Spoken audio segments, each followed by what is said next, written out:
I'm Joel Schlosser, and I'm a political theorist, and I teach political theory at Bryn Mawr College. And I wrote the book Herodotus in the Anthropocene recently. As a political theorist, I'm really especially interested in the history of democracy and the origins of democracy in ancient Athens and around the ancient world.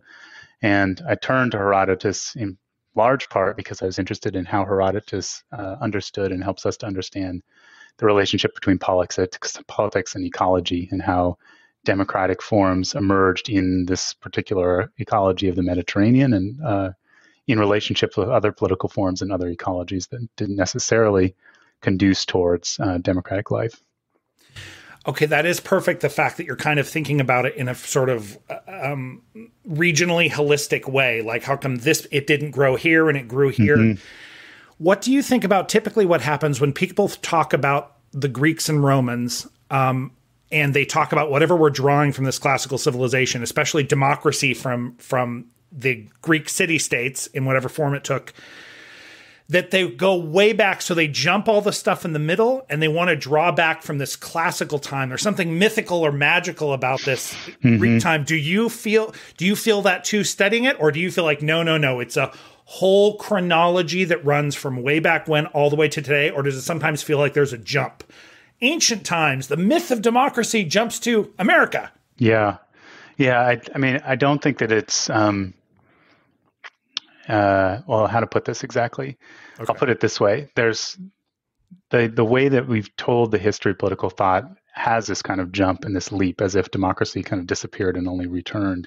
Right. But I think that has to do with the evidence that we surveyed. And one of the things I'm working on now is actually tracing what Sheldon Woolen calls the recurrent aspiration to democracy. That is the fact that people around the world, in the Western and the non-Western, in the North and the South, have been trying to form political organizations and political communities where equality is central and participation are central as the two fundaments of democracy, much more than we seem to think. So Woolen, when he uses that term, says, oh, it's the ancient Greeks and then like the levelers in the 17th century in England. And yeah, there is this big leap.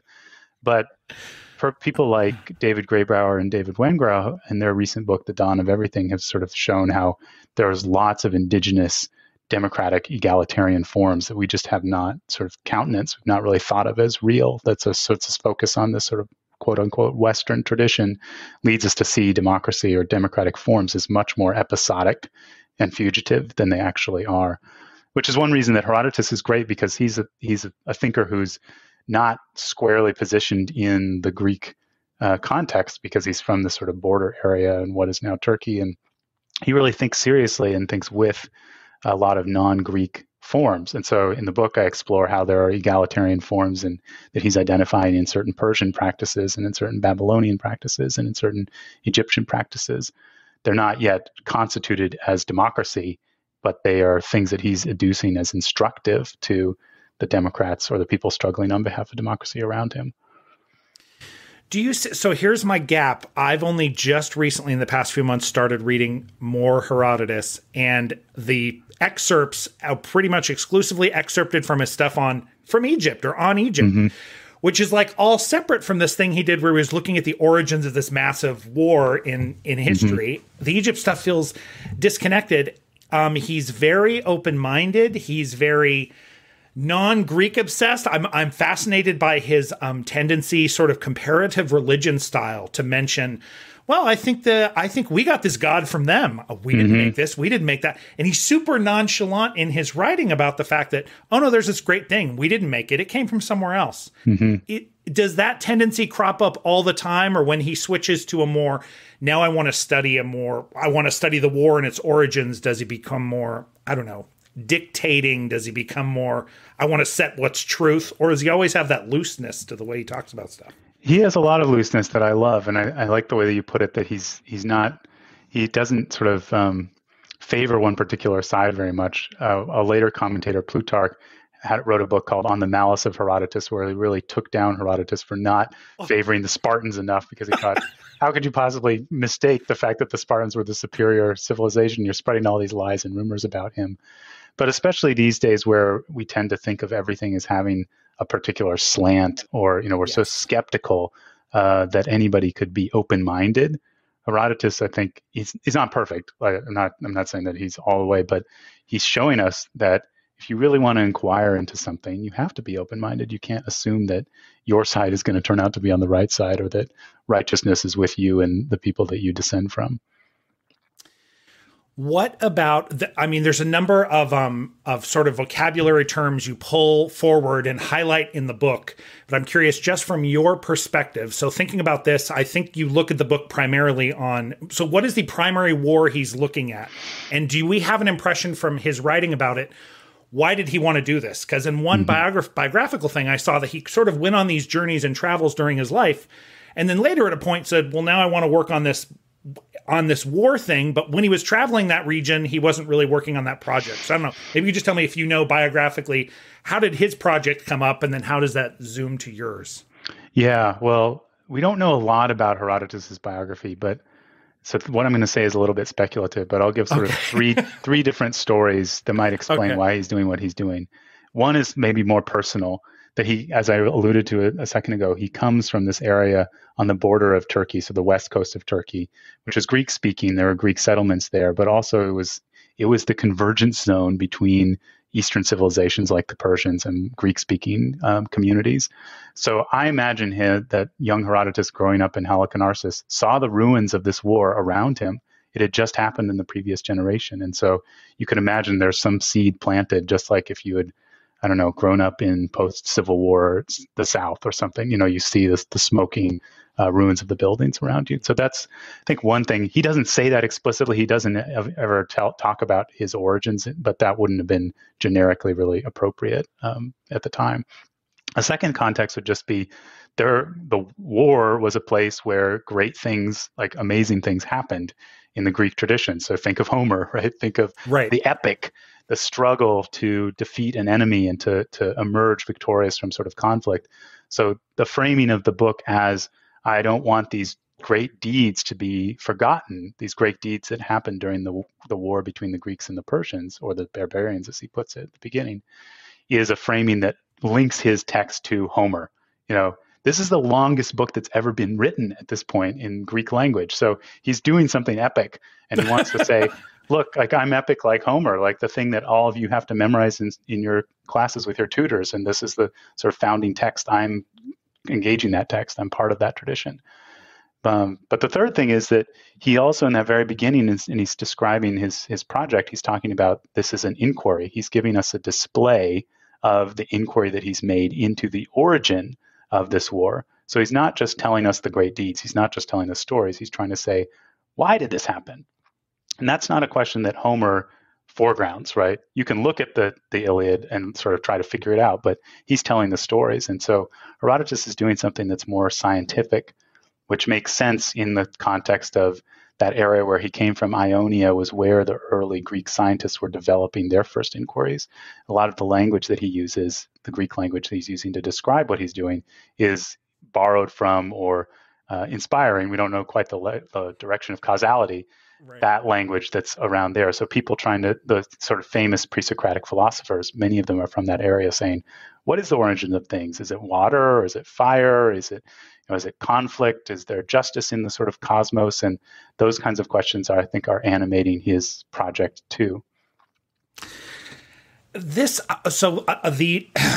early thinkers are so fascinating. I've done a lot of reading about, Stoics got popular, and then I looked at the pre-Socratic philosophers, but a lot of them have things we consider completely divorced from philosophy or history, science, cosmology. These are things that are, we don't, philosophers today talk about them less. Our historians talk about them less. All these things that today are sort of pulled out into their separate strands are all mixed together early on. So when you look back, at Herodotus, I feel like the general tenor, anybody who's heard about him would say, the first sort of the godfather, grandfather of history, but got all the things wrong. So what do people actually read? So then I think there's somebody who described him. I wanted to write it down. I read it somewhere, but just something basically said Herodotus is brilliantly wrong, asked all the right questions, came to all the wrong answers because he didn't have all the information.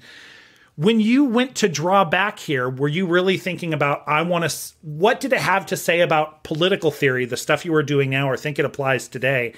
And then what are ways in which people fairly or unfairly dismissed. Like, well, we're not going to treat his historical claims as real. And if he makes any claims about how the pyramids are built, well, we know that's wrong, blah, blah, blah. How do you tease that through and make it applicable to today? Yeah, I mean, one of the commentators in the 20th century called Herodotus the father of lies, right? Oh, geez, okay. That's a real Plutarch there. Yeah. That is sort of, so I'd make a distinction between the form of what Herodotus does and the content. And so on the content, he does say things and present them as truth that we subsequently know aren't true, like why the Nile floods, for instance. He has all these explanations for it. He doesn't ever get to the truth of the matter. And there are other things that maybe he likes the story and he tells us the story, but it's not actually factually true. But at least he does. I want to put in there, he does source instead of just saying things as if they're truth. I heard this from the priest. They say this in this town. So at least he does sort of I didn't make it up. I heard it in this place. Frequently he does. Yeah. Yeah. And frequently, and I think that's actually related to the form of what he's doing, because he's showing us what historical inquiry looks like. And historical inquiry is actually kind of a redundancy, because inquiry in Greek that he describes is historia. So history is an inquiry. And how he's showing us how to do history, even if he makes mistakes. Just like if you were watching a tennis pro, the tennis pro faulted a couple of serves, you were watching that pro's form and you're seeing this is how they do it. And that pro is maybe explaining, here's exactly where you put your feet and where your racket should be and that sort of thing. That's separate from the content. So his form of inquiry is the thing that I was actually most interested in in developing. How could political theory respond to this ecological crisis? How do we need to think differently? What sort of terms of thinking might Herodotus give us, and patterns or practices of thinking that involve things like democracy and freedom and common and terms that we're still thinking with, but he's actually giving us a different sense of them. So if it is tied into, and I read significant parts of the book, if it is tied into this idea of, so I don't know how to, is it Anthropocene? How would you pronounce it? Anthropocene is how I do it. Okay. Yeah. Wait, and how do you pronounce Herodotus? Is it Herodotus or something else? You've got it right. Herodotus. Okay. Herodotus, Anthropocene. It's interesting, democracy. So thinking about how democracy plays into this in our era in a problem with the climate crisis is part of it is whatever. I think the tragedy of the commons, part of the beautiful part of a tyrannical government or a government of, again, a benevolent dictatorship, people can see a group problem, a societal problem, a cultural problem, an environmental problem, and by force of law and violence or by everyone loving the king or queen, make it so. Build the pyramids, take down the pyramids. Build a dam, take down the dam. Very easy. Democracy and the climate crisis, that just seems like a tough intersection, because the little changes people make, when you're thinking about it as the Anthropocene, this is the effect humanity as a species is having on the globe. That's just so big. And then democracy is back down to the individual choices people make and inside their political system. I don't know, it just seems difficult. Yeah, and I've had some exchanges with other people about this, and it's something I'm working on now in my current book, which is called Earthborn Democracy. I'm co-writing with David McIver and Ali Aslam. It's more on contemporary democracy, but it's bringing forward some of these ideas that came up in Herodotus and the Anthropocene. Okay. But one way I think about it is these authors, Joel Wainwright and Jeffrey Mann, have a book called Climate Leviathan, where they say, this is the way that even liberals, people who respect freedom to some extent, want to solve the climate crisis. They want a Leviathan. They want an all-powerful sovereign to step in and control the people. And if you've read Hobbes' Leviathan, that control goes pretty far down. But one of their points in that book is that that's actually making a sort of epistemological mistake, that somehow you can understand the complexity of these problems from this high altitude, seen like a state perspective.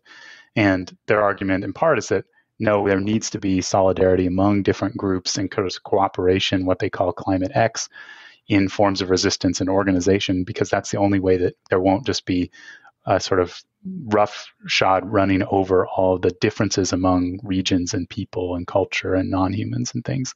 So I think Herodotus is kind of in that vein of thinking about how would we really would love to believe that there's a single solution to this problem. And I often assert, like, we know what we need to do, but at some very general level we do, but then how that would kind of have an effect and take root and be sustained, depends upon popular participation. It depends upon people doing those things. So I think Herodotus's emphasis is on how power can be built and sustained through that participation in structures and practices that are built around equality, which doesn't mean it wouldn't help to have a sort of state cooperative. And that's what I'm doing in this next book, is bringing together both those. I'm gesturing from the bottom and then from the top at the same time. Okay. So because the Leviathan is only coming from the top down in the way that Wainwright and Mann are describing it, for instance. Herodotus is theorizing how would it also come from the bottom up, and what kind of knowledge is only possible when you're engaging in the particular region or practices or culture. Those can't be known from this sort of high altitude perspective. Are there particular moments in his describing the history? So I see it in his writing on Egypt, where he's sort of sitting back and observing, why do people do what they do here? How is it different? And then oftentimes not casting any aspersions. The Egyptians do this, the Greeks do that. The Egyptians do this, the Greeks do that. Oh, that's interesting. That's very interesting how people do different things in different places without sort of casting any judgment or saying one's better than the other, just observing things. Where does that sort of observation of a regional area in Herodotus, where do you see that could become political action? That could become healing situations in the small region that could help in a larger way. Yeah, this leads me to one of my favorite examples. So in book 4, so Herodotus, for those who haven't read it, the histories, he starts with what are the origins of this conflict between the Greeks and the barbarians, the Persians. And then he says, but to really start this, I have to go back to another group that wasn't the Persians, and that's Croesus and the Lydians. And he sort of starts that story. And he has this tendency, this is why he gets to Egypt, to digress and to go giving these long backstories about the people that are involved in the conflict. So he does this with the Scythians, who are the Scythians are the names for the peoples that are around the Black Sea region on the west side. So areas that are now like Ukraine and Belarus and Romania, sort of on that west coast of the Black Sea. And the Persians invade the Scythians, and they are unsuccessful ultimately. And one of the reasons that the Scythians are so powerful, and Herodotus says at a moment in the histories in book 4, I don't really like a lot of what the Scythians do, but this is the one thing I really admire, he says. And he says they take their rivers as allies. And he uses a word, sumakos, that's really only used for humans, like as if you would be allied to me in this cause. And they take them as allies, and he's spent a lot of time in that chapter describing all of the many rivers in this region, including this river called the Borysthenes, which is now it's in the center of Ukraine. It connects Ukraine to Russia, and it's the border. So it's known as the Dnieper right now, but it's a very contemporary river, and it's a river that he loves, and he sees it as the kind of cradle of Scythian civilization.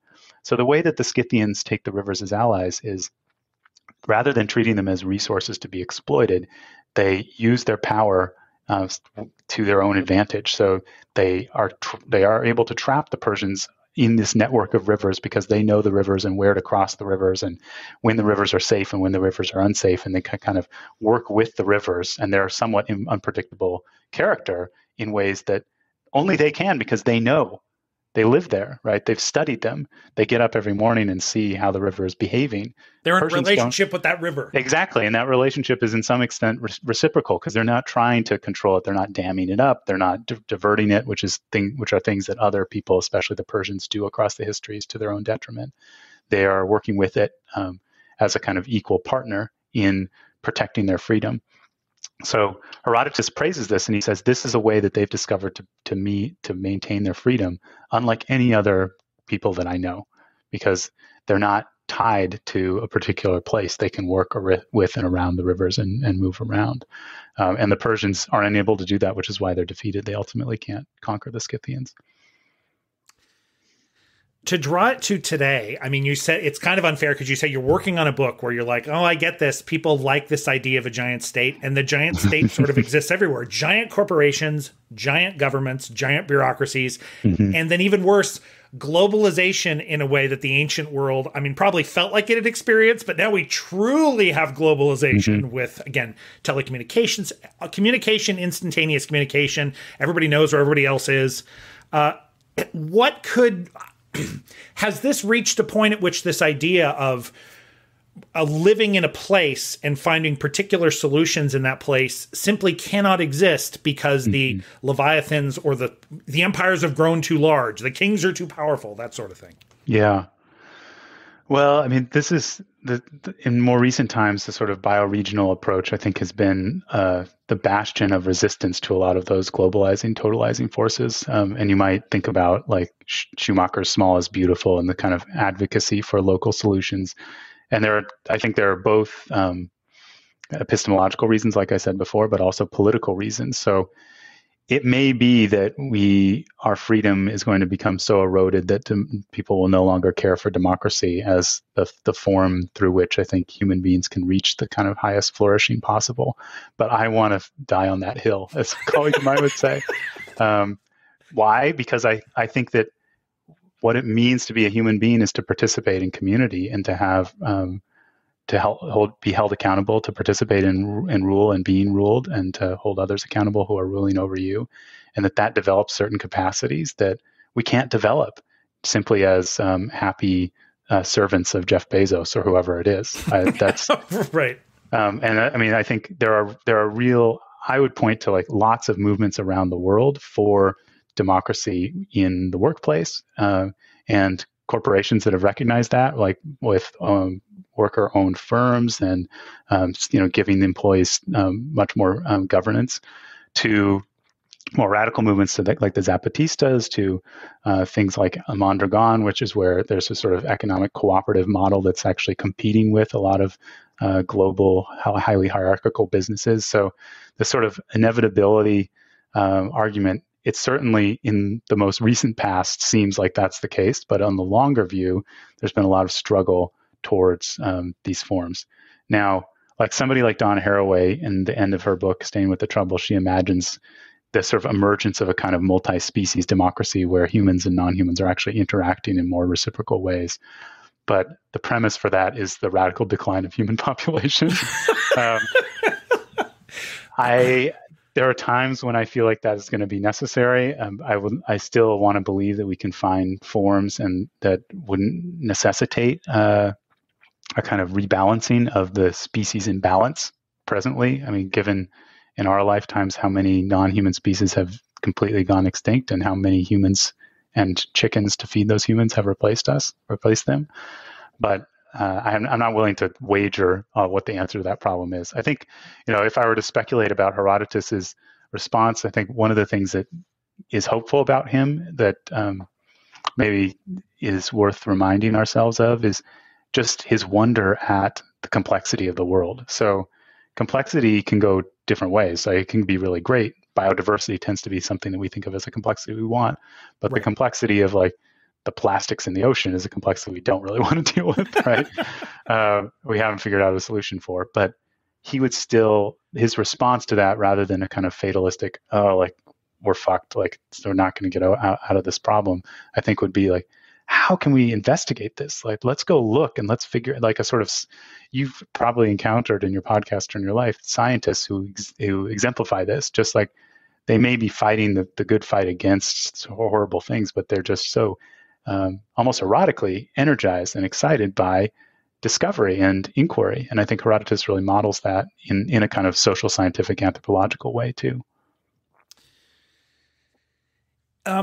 That's interesting. If that's true, it makes me think I've done reading lately 1800s and 1900s where it's still, even though the ancient world was long gone, there still was the sense that there are places on the world we haven't explored yet. So that sense of that erotic, excited, passion driven, almost, it gets me off being able to find these new things that haven't been there.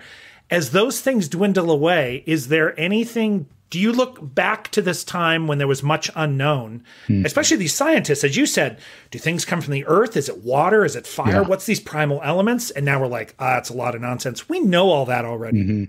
In the Anthropocene, it seems like we are very convinced that we have learned most of the things to know. We already know don't we already know everything? There's books, there's internet full. That curiosity, do you think this wherever we are now sort of tamps down that sort of excited wonder, or you're like, no, it's still out there in all the people? Yeah, that's a really interesting question. I a friend of mine is writing a book about wonder, and there's certainly a discourse in environmental studies that's sort of saying we need to wonder more because, yeah, we know everything, but wonder is different from knowing. Wonder is kind of recognizing that for as much as we know, these things can still surprise us. I mean, rivers, like we think that we know the way that this river is going to act, and then it floods unpredictably, right? Right. And we don't really know a lot. The weather, like this thing that affects us every day, we don't really know how that's going to pan out. So I think it may be that there's a sort of false idea that we do know a lot more than we do, and that needs displacing in order to like recover some of this wonder and realize how little we do know. I mean, it may also be that just my first book was on Socrates and the unexamined life being not worth living, and knowing that I do not know as sort of big starting points for me, a kind of humility about what we know, which opens up this world of possibilities. I mean, just the simple fact of living with other people. I don't know these other people in my house, really. Like I've spent a lot of life with some of them, but they can still surprise me. And I think, again, there are stories that we tell ourselves about the predictability and the rationality of everything that's happening. But I think that those are stories that often hide the complexity. So it's a matter of attuning yourself and developing habits of attention towards all of that complexity and those differences. And that kind of attunement and attention, I think, is something that reading Herodotus helps, in the same sense that reading Rachel Carson or Robin Wall Kimmerer's or contemporary ecology can help too. So Herodotus asks a lot of questions. So he's curious and he's wondering, at what level today, I think people hand off and say, well, some scientist or someone in the world understands that, so I can hand that off to the mystery. Mm-hmm. Someone else knows that mystery.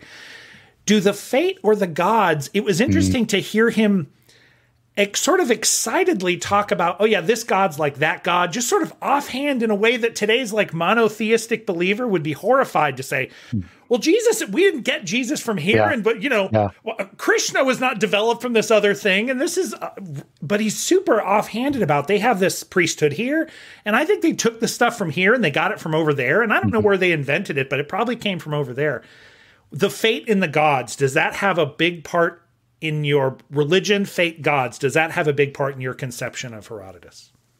It does, but maybe not quite enough. There are certain critics of the book that I've had conversations with who have said, no, you're giving too much agency to human beings. But the way that I sort of treat it is that those are, again, like you said earlier, there are stories that he'll tell and he'll say, I don't know if this is true. And most of the time with the gods, that's the way he presents it, or he'll say, this is what people believe. And I'll leave it to you to be the judge implicitly. There are a couple of moments where he says, like when the Athenians have this great victory against the Persians, he says, it must have been the gods. Now, debating that, scholars, including me, have debated about that passage. And my line is that that's a plausible explanation. So it's not that he's necessarily endorsing it. It's just that's what most of his audience would believe. And he's giving us that as probably the most believable reason, because otherwise can't explain it. But I think a lot of the times the fate and the divine and the gods for him are ways of describing things that could still be investigated. So he is an agnostic, I think, in a very literal sense. He doesn't believe he knows yet, but he's putting something there that seems to be plausible but hasn't yet been disproved or proven otherwise. And that's a different level of sort of endorsement than saying it definitively was the gods, or like, let me show you, or, here's what the prophet said, or the soothsayer, or the text, or whatever like that. Right.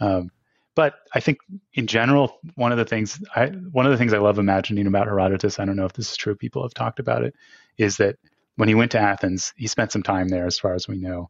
And I imagine that he and Sophocles spent a lot of time together. They're contemporaries. There are moments in the histories that sound like they could be straight out of Sophocles, especially some of the characterizations of the Persians even. Yeah. I imagine that he and Sophocles would talk about this a lot. Like they've had a few wineskins, they're sitting around the fire, and they're saying, Sophocles is saying, but Herodotus, ultimately it's fate in the gods, because Sophocles was very pious, and this was a question that was so central to him. And Herodotus says something like, but you have to believe that there are moments when what a human being chooses to do that are decisive too. And they just go back and forth about that. Like, to what degree it's sort of a free will determinism, but at a very level, a very And they were, Sophocles was a general. Herodotus had studied this war. I mean, I think I can imagine them talking about that in very specific ways of, on this hillside overlooking this bay, there's this choice by this captain, and it could have gone one way or the other way. And Herodotus loves those moments too across his histories of, if only this thing hadn't happened. It's a sort of butterfly effect that he frequently returns to. I think to show contingency, but also like moments of human agency, that every little thing does matter in some way, in a way that the big swoop of Sophocles kind of fate, right. He sometimes, I think sometimes it can seem like he thinks that we're all playthings in the hands of the gods. It's interesting to call this era the Anthropocene, because when I think back to the other prehistoric eras, big things happened. We weren't acting. No animals seemed to be acting. We wouldn't assume there are any sentient conscious beings making plans, but huge changes happened to the world in all these eras. And then in our era, it always makes me think, and thinking of it like an era of the Jurassic or the Cretaceous, it makes me think, well, humanity has this direction like a river, and it's just going to go in that direction. Can we really curb the river? So maybe, again, the determinism free will thing. But in your mind, do you have a clear bent? I think it sounds like you have a clear bent one way. We have agency, but I could also see how it's very easy to say, well, we can look at these things after the fact like Herodotus did, but the Anthropocene goes where it wants to go. If we're all going to be gone, we'll all be gone. If we're not, we're not. Yeah, I think it's a more complex system than we can steer, which doesn't mean that we don't have some agency, but it's, and I think there's a little bit of sense of sort of a modern, I was going to say pathos, but it's different from that.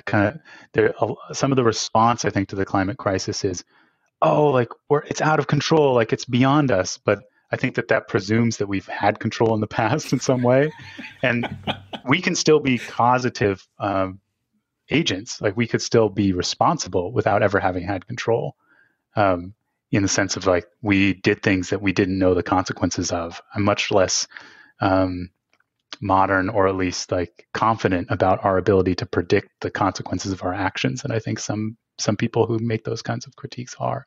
So you could say there are a lot of things that we can do, and yet it's not entirely in our control. Now, doing those things would certainly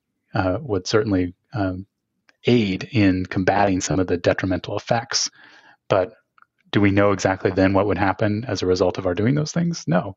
Like that's the complexity of political life and of ecological life that we're talking about. When you have students who are studying political theory in your classes, and I assume many of them are studying political theory because they want to be efficacious and they want to be agents in the world of politics or understand what's going on, to present Herodotus, who is very curious and addressing all the complexity and then not being able to nail down a lot, is that exciting for these young political theorists, or is that frustrating for them?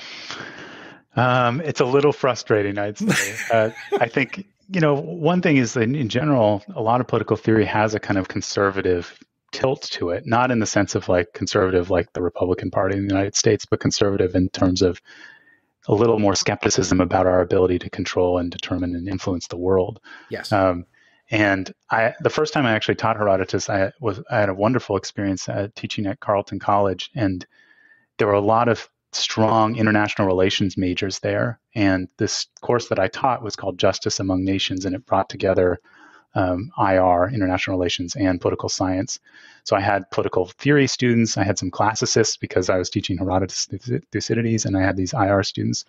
And this was during the era of the war in Afghanistan, and this sort of famous slide deck that came out, you might remember it, of how to map all the complexity in Afghanistan and the project of exporting democracy to Afghanistan. And it was like insane. It was absurd how many little connecting squares and dots and circles. I mean, it was an attempt to diagram this enormously complex history. And of course, like all the suffering and pain that was happening as a result of this war in Afghanistan, which wasn't, which was just one of another war that colonial history and whatnot, couldn't be contained there, couldn't be conveyed. And I think a lot of the students who are coming in with kind of this idea that I'm going to go out and do things in international politics, yeah, they they reading Thucydides, and no shade on Thucydides, you can often get the impression like, oh, here are the levers of power. Here's how it works. He's a realist, or is portrayed as a realist. Herodotus just frustrates the hell out of that, right? Because Herodotus is the one who would say, if you're going to try to understand anything about this country, you've got to go live there and learn the language and like really get enmeshed in that place. Yeah. And in general, people who do that, I think, are much more hesitant to then try to manipulate diplomatically or militarily that particular community, because they see all of its complexity and the nuance and sort of its how opaque it is to people who aren't there and don't know the language and don't know the people. So in many ways, Herodotus, I think, can frustrate this certain kind of political science student who wants to do good.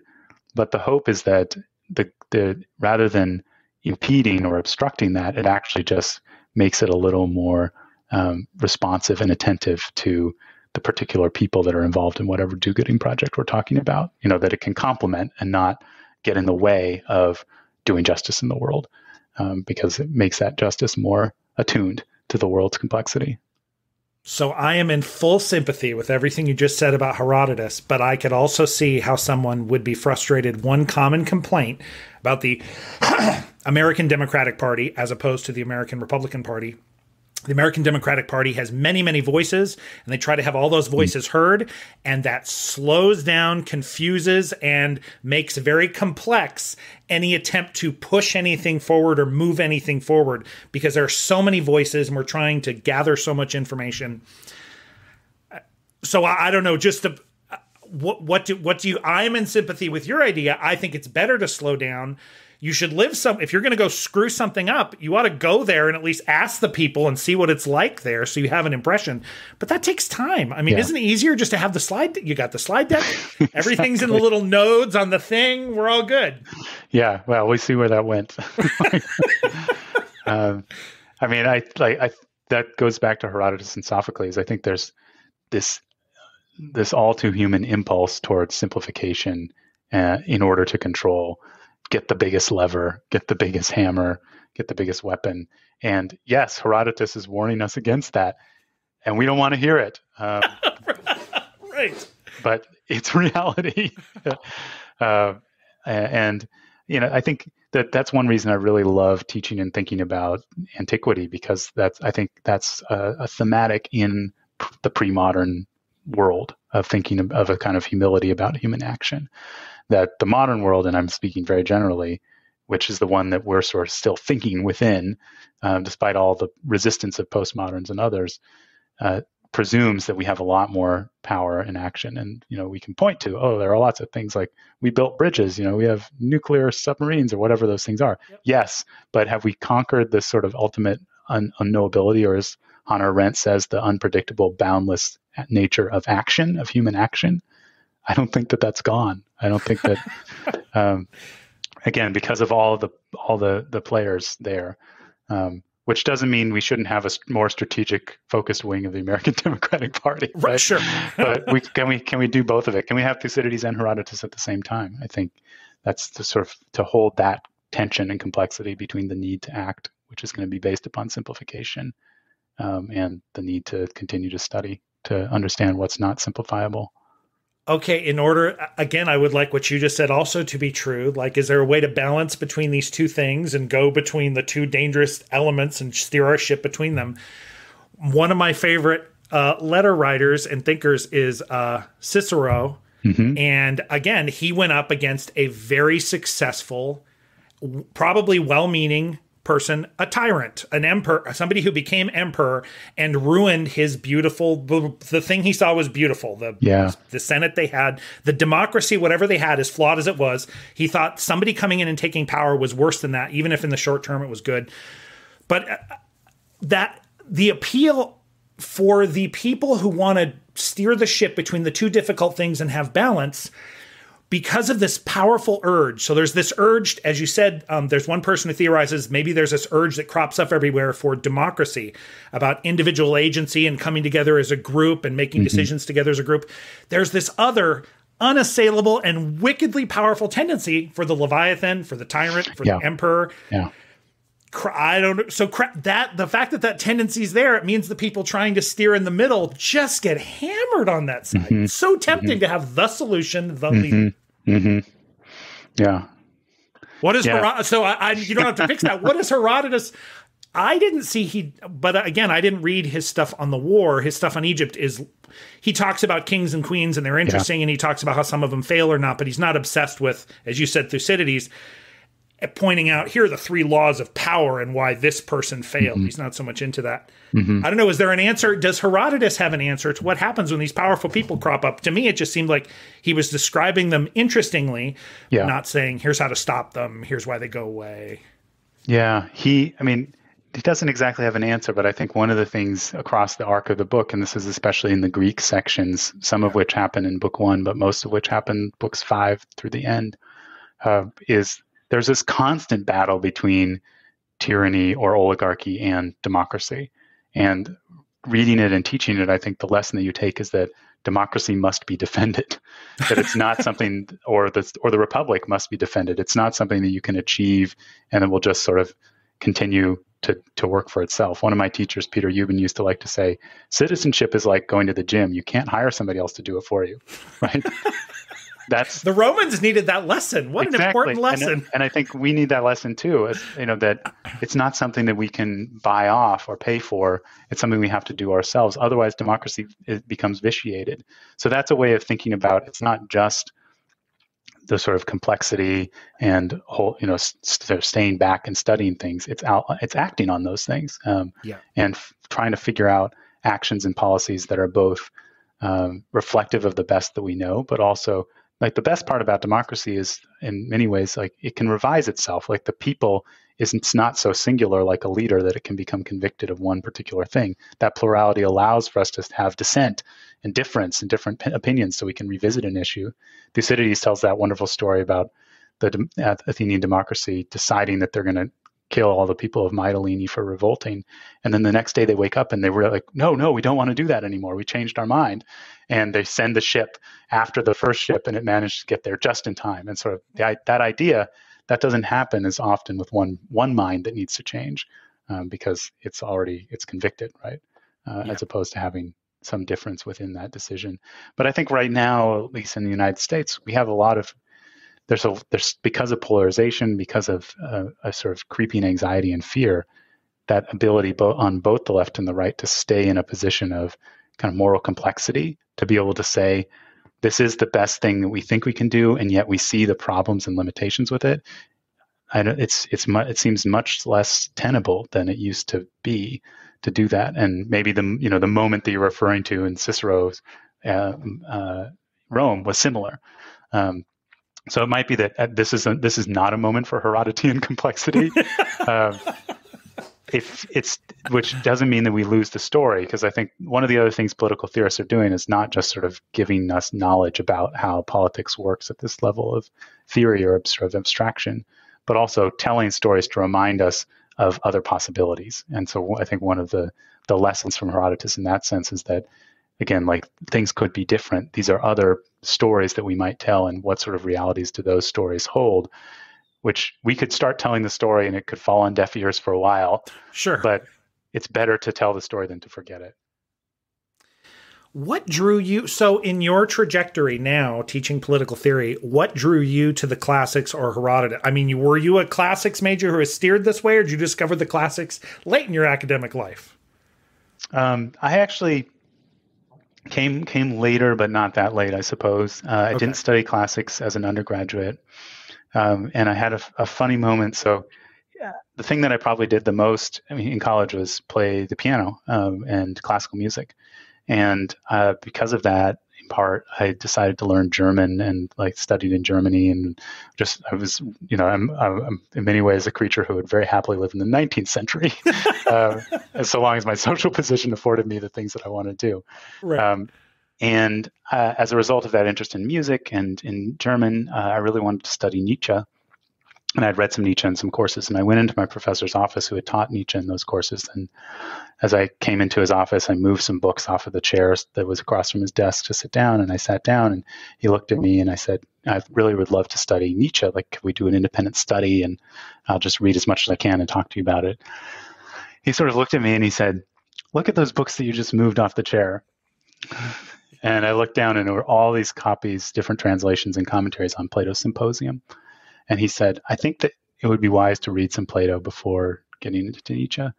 And I fell in love with the Symposium. I just read it again and again. I thought it was one of the greatest works of art and of philosophy I'd ever encountered. And it just planted a seed. And I ended up spending a whole year writing a thesis on Plato and then going and learning ancient Greek. And then ancient Greek stuff became primary in my graduate career. I still haven't gotten back to the Nietzsche yet. You never got back on the German. Occasionally, I'll read some Nietzsche for a while just to remind myself. I'm still playing and listening to lots of music, but Plato and the Symposium were the entry points, and then learning the language just opened up this world, and that got me into so many other texts and just to all the different contexts of ancient Greek. And I don't know when I will exhaust that world of exploration. That's perfect. That led me right into, because I wanted to ask you, I have a friend who's returning to his Catholic roots and becoming sort of trad Catholic. So the people who are like, Vatican II, we're not so hot on that. We want the Latin Mass. Mm-hmm. Latin's not that hard to learn, people. Come on, learn some Latin. And it got us thinking about, so I do Hebrew and I can read the Bible. And so I did Hebrew late in life. And then, so I can read stuff out of the Bible and read stuff out of the prayer book. Do we need, as you just said, you cracked the Greek code and now you can read all these things. Is there a massive difference between the original Greek and these English or French or Italian or German translations? Mm-hmm. Is it just so wildly different? You just lose the nuances on all these words, because that's how it feels like sometimes for the Hebrew. The English does very good. I can read Herodotus in English and I can get so much out of it, but then it does make me wonder, knowing my other foreign languages, I bet I'm missing a lot. Like, these words probably have a lot of nuances I'm missing. Yeah. I mean, you do lose a lot. I'm teaching the Plato's Republic right now in translation, and it's really an excellent translation that Tom Griffith did with Giovanni Ferrari. And I think that they've done a really wonderful job of kind of bringing it into the kind of playful conversational tone that a lot of translations of ancient Greek texts, and Plato especially, don't. And yet it's an interpretation. Every translation is an interpretation. It's a really good interpretation, but as an interpretation, it loses that complexity that's there when you're facing these kind of irreducible words on the page, right? Yes. And I mean, I would love in some ways just to teach Greek all the time and just do Greek texts and just to submerge, because I think as a political theorist, I'm always teaching things in translation and not teaching language. So it's my Greek is not where I would like it to be. But I think in some ways that allows me to sort of experience the acuteness of the problem even more, because I really want these texts to speak to people who are never going to learn Greek. And that's why, I don't use Greek characters in my publications, because I want people at least to be able to see and hear what does the transliteration sound like of this word, and to just note, this is something else. Like, this is not English. And the English word is already an interpretation. But it is a great loss. And it's been some of my students have gone on and learned Greek. Some of them are learning Greek now. And you just see it when they look at you. They realize what is there when they get into that world enough, which I think you probably experienced learning Hebrew, that it's an entirely different world. And so to experience the text in that world is just utterly different from experiencing in our world. Not that there's no relationship between the two, but they're from different eras and different. I'm a different person in that world as opposed to this one. It also does make me, especially. So I don't know how Greek is, but Hebrew has, these. Well, I know Latin does this. Big on roots. If you can recognize parts of words, you can figure out what words are based on the roots. And Hebrew is all about this 3-letter root. And the possibility of that is just, that could be protect, that could be guard, that could be cherish, that could be love somewhere else. And it's like every word just explodes in a million directions. And I think there's an inclination by people, especially when I talk about things in translation, they they want to be settled down and tell me what it means. I'm like, I can't tell you what it means because the words, it's like a web, but that word attaches to that word. Does Greek feel like that, where when you go in, it feels more open to possibility, more open to complexity, and that's a good feeling? I mean, Greek doesn't, I don't know Hebrew, but I don't think it has the same degree of sort of root base as you're describing in Hebrew. But one of the things that it does have is there's a sort of, I may not say this in exactly the right way, but kind of more floating syntax. Mm-hmm. So English is really dependent upon word order to give meaning, subject, verb, object. And that doesn't happen in Greek. So when I say floating, things are sort of all next to each other, which means you can change things, move the order of things in a lot of different ways for emphasis. And I'm not a deep enough student to have a subtle enough This is my problem with Hebrew. Hebrew is the exact same thing. You can reorder words yep. But that plus the way that they use participles, which are like floating phrases kind of that can also be moved around. So it's not just each individual word, but whole phrases can be floating like that and kind of boxed off. That allows, I just remember my first immersion in Plato. After a while, you start to see the way that he constructs sentences in a particular way. There's like recurrent patterns, but every author has that. And it's because of the structure allowing for this different word order and variation, there's just a whole nother range of expression, which leads to a lot more, I think, complexity and nuance than at least the English that we're familiar with today. Did you ever fall in love with anything that Plato did as much as you did that first symposium? I love the Republic so much, and teaching it again. I was just saying to a colleague that this is I teach the Republic like every 3 or 4 years, but a lot's happened in the last 3 or 4 years since I taught it.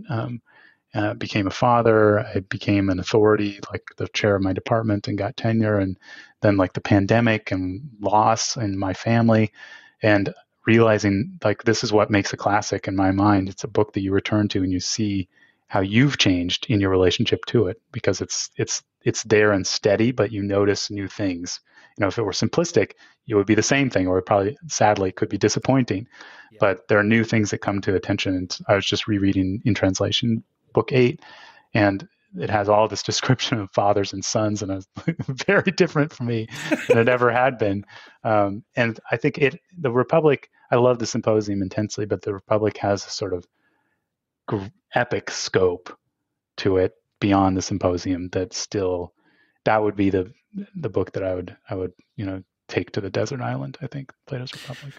Wait, so you loved Plato, but then Aristotle? I mean, I think Plato and Socrates are so much fun to read, and I love Aristotle. But talk about narrowing things down into a system and systematizing and formalizing, and like, here are the rules for the way things are. Why did Aristotle appeal to you enough to want to do a whole book about? Did you mean Herodotus? No. Yeah. Oh, sorry. Yeah. No, Aristotle. Yeah. No. Did you ever?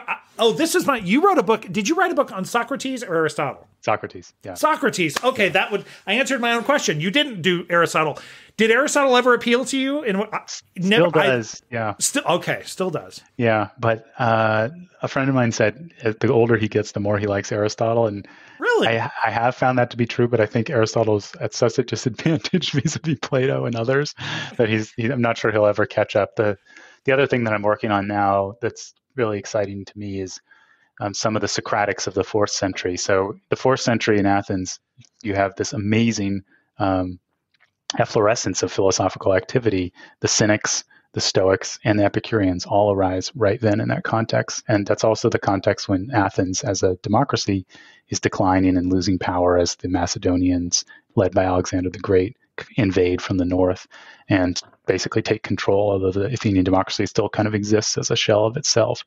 So that moment is really interesting to me. How is it that Socrates and Socratic philosophy and practice takes this kind of radical form of refusing the political community in certain ways, whether that's by confrontational refusal like Diogenes the Cynic, or withdrawal like the Stoics and the Epicureans, and yet is continuous in some way, I think, with the sort of democratic edge of what Socrates was doing, holding people to account, saying, how are you going to govern yourself? You must live and examine life. These are things, at least on my interpretation, that challenge but also deepen democratic practice.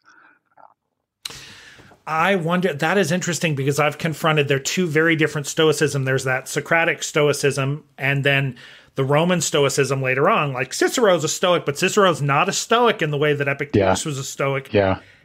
So that I never thought about that moment, about the political things going on, about the fact that that power was going, because you can feel that sense of you need to be clear on what you can control and what you can't control. Having to give up on, if you want to hold your values, you can't go into the pub. You can't worry about all the things in the public. You're going to have to make sure you do the right thing. That does feel very insulating. I worry that that's what's happening now as people give up on a globalist world and say, it's too big, it's too out of my control. Again, the vote doesn't matter. My dollar barely matters. I don't have control. Leaning in the success of stoicism, managing your own feelings, managing your own virtue, sometimes does feel like that. Like a refusal. The only way for me is not to participate. Yeah, one of the things I'm interested there, and this can be a future conversation, I hope. Okay. How the deeper that you go into that kind of refusal and what I call sort of governing the self, the more that you realize the necessity of participating in governance with others. So that it's actually like as you build the walls of the intercitadel, you realize their precarity and the impossibility of walling yourself off. But there's actually something I want to write eventually on Marcus Aurelius that's, I think, going to go farther into that problem than, because the early Cynics, Stoics, and Epicureans were still really enmeshed in political fabric. I mean, they were saying these things, yet they were practicing friendship. The Stoics are so called because they were practicing in the Stoa alongside the Agora of Athens, the marketplace. So they wanted visibility.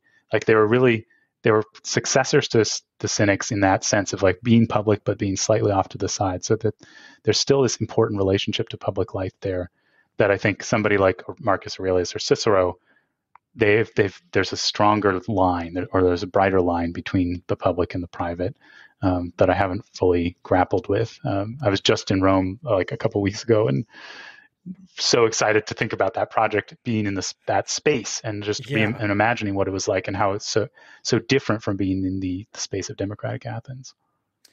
As a layman in Mahayana and Theravadan Buddhism, I'll just say it's interesting. I've spent the last 2 years in COVID listening to. There's an English Theravadan Buddhist monastery which puts their stuff up, and I've been listening to their podcasts now for just years. But it is that these are monks who say, "Oh, Buddha had it right. How did Buddha get enlightened? Went to the forest. So I'm out. I'm into the forest, and every day we're going to march in and get our food from a village. So we'll be close enough to a village to get food, and we're going to go back and meditate." But when they come out and they talk about the things running through their head, it's partly about I'm off in my own head dealing with my own stuff. But your stuff, when they're processing and trying to clean up their thinking in some way, they're cleaning up their thinking about how aggravating the other monk is, about what should we be doing? Is it right or wrong for us to do this? Am I causing more harm doing this to this person, or is it better to do? So this totally insularity of the stuff winds up when they go give these Dhamma talks to people. It's all very practical, all about their own emotions. And so, maybe there is something that you get away, and then you get all the way locked up in your citadel and you're like, oh, this is no place to hide. I can't just hide here forever. No. Brings you back. Yeah. Huh. Well, I will. That is a fascinating, I would be curious about that because I think there's an inclination to, I think the hard line is I see it two ways. You get there's whatever his name, Ryan Holiday or stuff, who sort of mixes stoicism with business. And so then it really is about interacting with the worldly world and being successful. And there's this other side of stoicism, which really just figure out what you're responsible for and let the other stuff go. So here's the line, build the line. But it's always porous, which I don't know, gets back to Herodotus. You got to live with the people. You can't just wander off. In some way, you got to come back to the people to figure out, to learn, to grow. Exactly. Yeah. So remind me again, what is the thing you're working on? What is the biggest thing you're working on right now? It's actually this joint project with David McIver and Ali Aslam called Earthborn Democracy. And that's trying to think about the twin crises of the ecological crisis and the crisis of democracy, and how a response to both of those could come in the form of reclaiming this recurrent aspiration to democratic life and sort of seeing how there is a history of that by broadening the lens that we've been looking at those things with, and seeing how that's actually has an unconscious or sort of not fully conscious dimension that's informing our practice now that we can tap into in order to re-engage in collective life in sustainable ways towards earthly flourishing.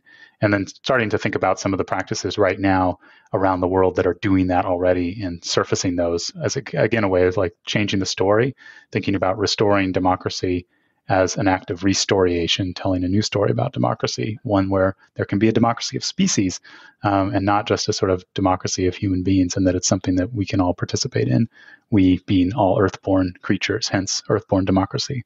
So I'm writing that right now, and with hope it will be out in, with academic timeline, a year or two. We're hoping to finish it this year.